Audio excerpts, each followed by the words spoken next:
حیدر حیدر بول، حیدر ہے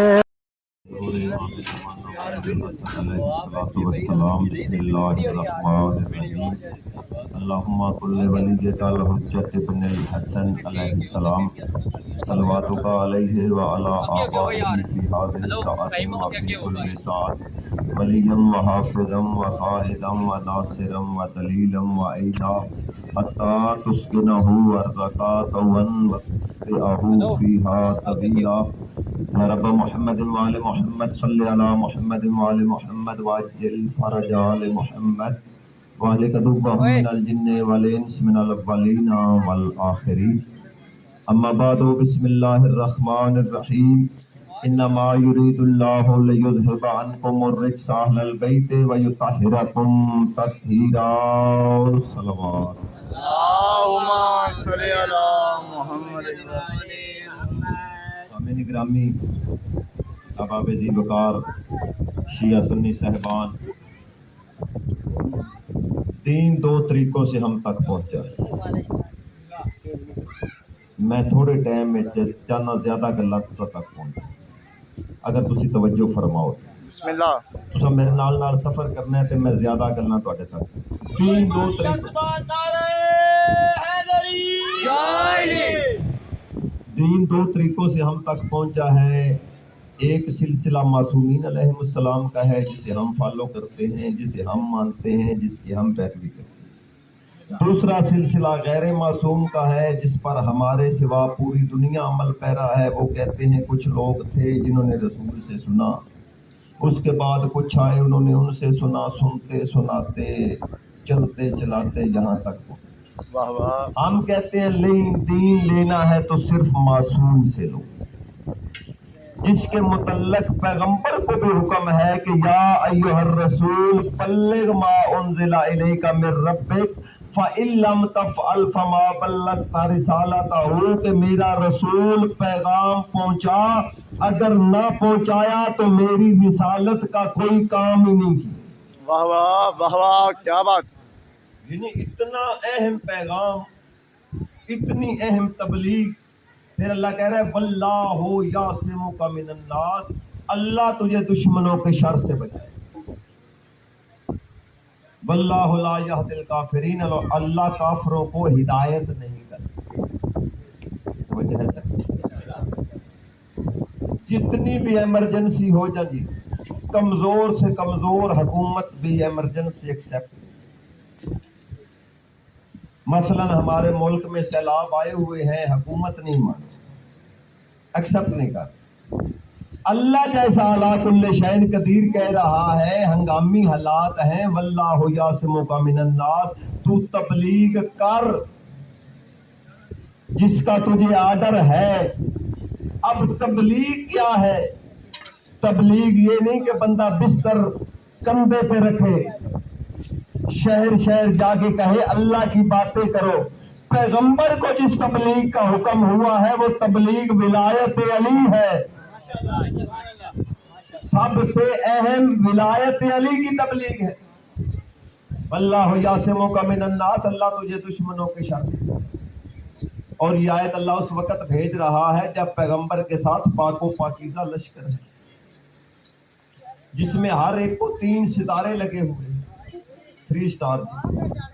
حاجی ہے، صحابی ہے، مسلمان، حاجی ہے، صحابی ہے، مسلمان، 3 سٹار، ہر ایک کو 3 ستارے لگے ہوئے ہیں۔ اور اللہ کہہ رہا ہے تجھے اللہ دشمنوں کے شر سے بچائے۔ میں ہاتھ جوڑ کے کہتا ہوں پالنے والے یہ آیت تھوڑی سی لیٹ ہو گئی، اسے اس وقت آنا چاہیے تھا جب تو نے کہا کہ اپنے قریبیوں کو بلا، وہ مشرک تھے، وہ کافر تھے، پیغمبر کو ان سے خطرہ تھا، تو کہتا واللہ یعصمک من الناس، تو ان کی تبلیغ کر، اللہ تجھے ان سے بچائے گا۔ چلو اس وقت نہیں کہا، بدر میں کہہ دیتا مسلمان تھوڑے ہیں، ماشاءاللہ، کافر زیادہ ہیں، تو کہہ دیتا میرا رسول ان سے جنگ کر، اللہ تجھے دشمنوں کے شر سے بچائے گا۔ اس وقت نہیں کہا، عہد میں کہہ دیتا جب پیغمبر کو لوگ چھوڑ کے جا رہے تھے۔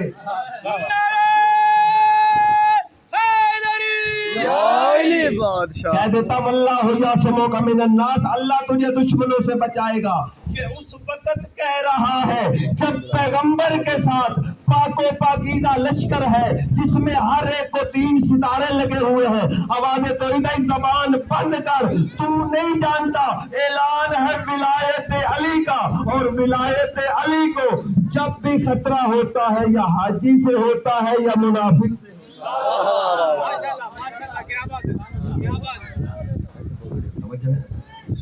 ولایت علی کا اعلان۔ اب ولایت علی کا منکر سامنے آ گیا، ادھر پیغمبر نے اعلان کیا من کنت مولا ہو فہذا علی مولا، جس کا میں مولا۔ اب عجیب عجیب ترجمے کیے ہیں اس کے علماء نے، مسلمانوں نے، یہ دوست جس کا میں، بندے نے کسی کو بتانا ہو نا فلاں میرا دوست ہے، وہ کسی بیٹھک میں بیٹھ کے بتا سکتا ہے۔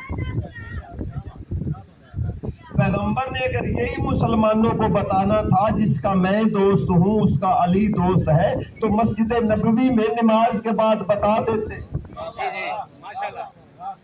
کہ اتنی گرمی، تپتی ہوئی ریت، حاجیوں نے ٹنڈے کرائی ہوئی، سر ننگے، تپتے ہوئے صحرا پہ پیغمبر روک رہے ہیں یہ بتانے کے لیے کہ میں تمہارا دوست ہوں، اور پھر جا کے خطبہ پڑھے۔ میرے علماء کرام سے گزارش ہے کہ وہ خطبہ غدیر پورا پڑھے، صرف من کن تو مولا پہ رک نہ جائیں۔ پیغمبر نے پہلے کیا کہا؟ پیغمبر نے کیا کہا؟ پیغمبر نے کہا کہ تمہاری جانوں کا میں تم سے زیادہ مالک نہیں۔ انہوں نے کہا جی ہے، یعنی سب سے زیادہ تمہاری جانوں کا کون مالک ہے؟ قرآن کہہ رہا ہے النبی اولا بالمومنین، کہ مومنوں کی جانوں کا مالک نبی ہے، یعنی تمہارے نفسوں کا تم سے زیادہ مالک کون ہے؟ میرا نبی۔ تو پیغمبر نے غدیر میں پوچھا کہ تمہارا مالک کون ہے؟ انہوں نے کہا جی آپ ہیں۔ پھر پیغمبر نے کہا من کن تو مولا ہو فہذا علی مولا، جیسا میں مولا ہوں ویسا علی مولا ہے۔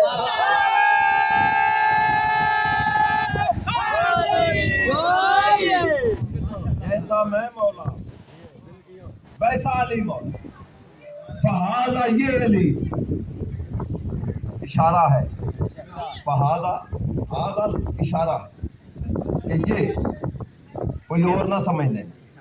پھر ہاتھ بلند کیے امیر المومنین، اعلان کیا ولایت علی کا دشمن سامنے،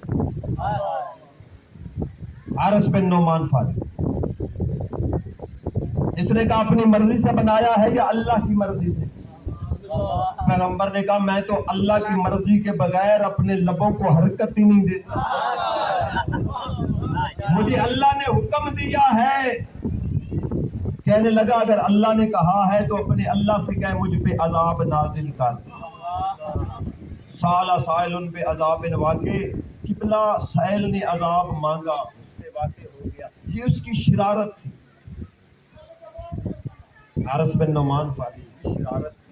شیطان نے اس کے ذہن میں یہ بات ڈالی کہ پیغمبر کے سامنے عذاب نہیں آئے گا، کیونکہ قرآن کی آیت ہے کیف نعذبہم وانت فیہم، کہ میرا رسول انہیں عذاب کیسے دوں جب تک تو ان میں موجود ہے، وہ رحمت للعالمین ہے۔ اس کے ذہن میں بات تھی۔ یہ شیطان اپنے ماننے والوں کو کچھ نہ کچھ بتاتا رہتا ہے، الہامی بات۔ میں مثال دیتا ہوں، بچے پریشان ہو گئے ہیں۔ پیغمبر نے جب امیر المومنین سے کہا کہ اپنے قریبیوں کو بلا کے لے آ دعوت ذوالعشیرہ میں، تو پیغمبر نے پہلے سے نہیں بتایا تھا کہ میں کیا کہنے والا ہوں،